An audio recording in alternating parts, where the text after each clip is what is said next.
These three images were all taken with the same telescope, the same camera, on the same target. The only difference is how long I exposed for. Some of you are stuck at 3 or 4 hours on a target, wondering if it's even worth going to 8. Others are dreaming about 48 hours or even 168 hours on a single object. So when is enough? I mean, actually enough. This is something that I've often wondered.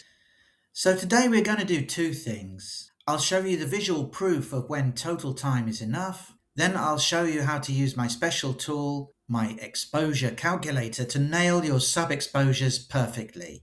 So do stick around for that. Okay, before I tell you which of these is the monster integration, drop a quick guess in the comments.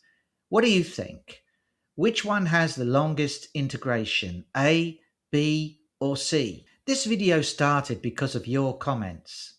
One of you wrote, "At home in my pathetic Bortle 9 zone, I do 30-second exposures and at least 150 frames. When I go over to a Bortle 3 area, then 2-minute exposures is plenty." Another viewer mentioned the struggle with clouds, which I'm sure we can all appreciate. I don't get many true clear nights. When I captured frames with exposures of 300 seconds, I would often have little to show for a night's work, as many subs would have traces of cloud. And then the big question about total integration time. I'm really only doing 3 to 4 hours of lights per target. But does 8 hours make a difference? Is it worth doing 48? What about 168? I'm always confused whether I should give more time to one target or move on. So did you guess which one is the longest and which one is the shortest? B is 30 seconds, A is 2 hours, and C is 8 hours. I hope you guessed correctly. So today I'm going to stop guessing and I'm going to show you the data. We're going to cover what actually changes when you add more total time, how sub-exposure length matters, especially if you have clouds, and specifically for those without a tracker, what you should do. But first, we have to talk about sky quality. These two images are both straight out of a smart telescope. Same target, the Orion Nebula. Same total exposure time, 1 hour. And the same sub-exposure length, 10 seconds. The only difference was the location. On the left, I shot in a Bortle 9 city sky. The background was pushed up by the light pollution, and the faint outer dust is fighting to be seen. Actually, despite the Bortle 9, I think the result is quite good actually. But there's a huge difference when you look at the image on the right, which was taken in my local Bortle 5 sky. That same 1 hour goes much further. The background is darker, the faint stuff pops out, and you can stretch the image harder before it falls apart. So if you're in the city feeling like 2 minutes in Bortle 3 is plenty, but 30 seconds in Bortle 9 barely touches it, you're absolutely right. Your sky quality dictates your enough in terms of the sub exposures. Now let's look at total integration time. I shot this target and saved the stacks at different intervals so we can clearly see exactly where the law of diminishing returns kicks in. At 30 minutes, you've got the shape. You can see the target, but if you look close, the background is very noisy. In Bortle 8 or 9, at this stage, this would be often just a proof of concept. At 1 hour, things settle down. The noise drops. For bright targets like Orion or Andromeda, honestly, this often looks pretty good. At 2 hours, this is where I see the biggest jump in quality per hour.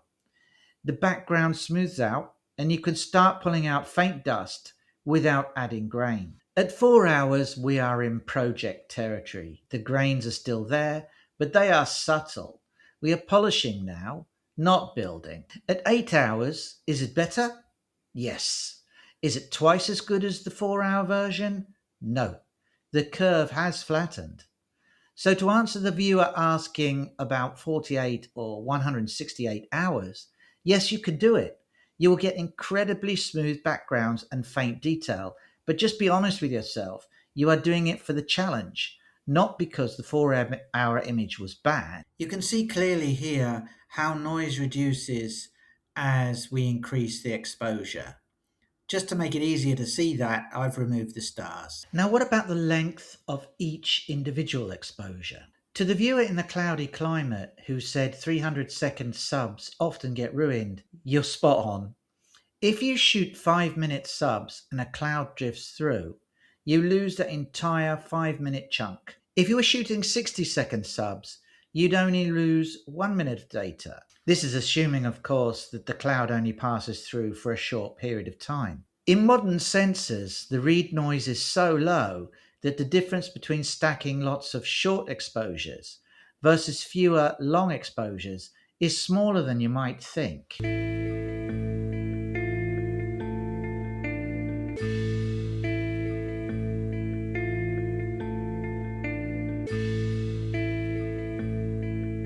My rule of thumb, if your sky is unstable or you're in Bortle 9, keep them short. Swamping your sensor with light pollution for 5 minutes doesn't help you.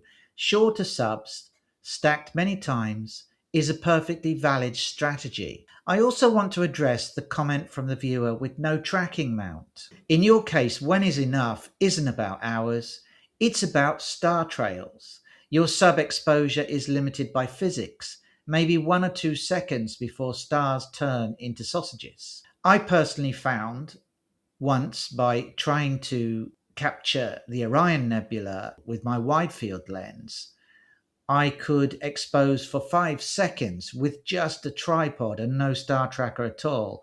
But when I really zoomed into the image, I could still see some small star trailing evidence. Anyway, don't worry about hitting 4 hours.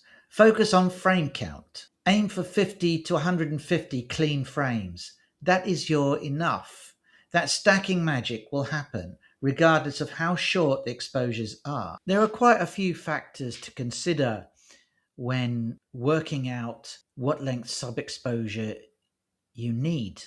We've already talked about sky brightness, light pollution, read noise. There's also the F ratio, which is a number which tells you how quickly or slowly your lens or telescope gathers light. And this can also dictate the length of your sub-exposures. Now, if you're sitting there thinking, okay, sky brightness, read noise, F ratio, this is just too much to work out. I actually built a tool for this. It's my sub-exposure calculator.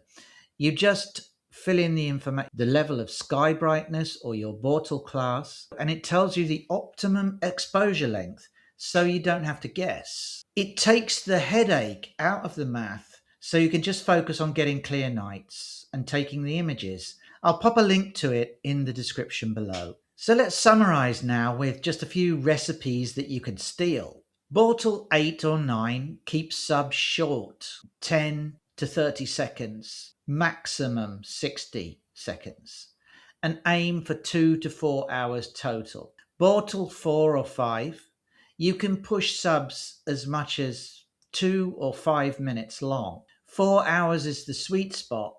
8 hours is amazing. Personally speaking, I'm aiming for about 10 hours to get a really excellent image. No tracking, the maximum exposure you can get before trails will be a matter of seconds and depend on your focal length. With a focal length of about 24 millimeters, I think I got a maximum of about 15 to 20 seconds. With a higher focal length, that will come down. And you should aim for at least 100 plus frames if you want to get a really, really good image of a deep sky object. Now, these aren't laws, they're starting points for you to experiment.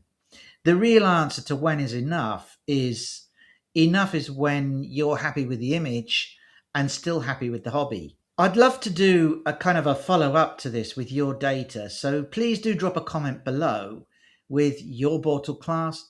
Sorry, I'm really, really interested to know what you found and how you react to the information I've given you here.